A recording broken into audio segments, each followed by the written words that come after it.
തൃശൂർ പൂരത്തിനിടയിൽ ചെറിയ പറമ്പത്ത് ഗോപാൽ നിന്ന ആന ഇടയുന്ന ദൃശ്യങ്ങളാണ് നിങ്ങളിപ്പോൾ കണ്ടുകൊണ്ടിരിക്കുന്നത്.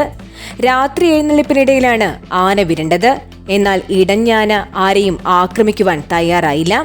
ഘടകപൂരങ്ങൾ ഉൾപ്പെടെ നിരവധി ആനകൾ പങ്കെടുക്കുന്ന തൃശൂർ പൂരത്തിൽ ആനകൾ ഇടഞ്ഞാൽ സ്വീകരിക്കേണ്ട എല്ലാ സുരക്ഷാ മാനദണ്ഡങ്ങളും ഉണ്ടായിരുന്നതിനാൽ ഇടഞ്ഞ ആനയെ പെട്ടെന്ന് തളയ്ക്കാൻ സാധിച്ചു. ചെറിയ പറമ്പത്ത് ഗോപാൽ നിന്ന ആനയാണ് പൂരത്തിനിടെ വിരണ്ടോടിയത്. പൂര ദിവസം തന്നെ ഊട്ടോളി രാമൻ എന്ന ആനയും ഇടഞ്ഞിരുന്നു. ഇടഞ്ഞാന ജനക്കൂട്ടത്തിനിടയിലേക്ക് ഓടിക്കയറിയത് പരിഭ്രാന്തി പരത്തി. 20ഓളം ആൾക്കാർക്കാണ് പരിക്കേറ്റത്.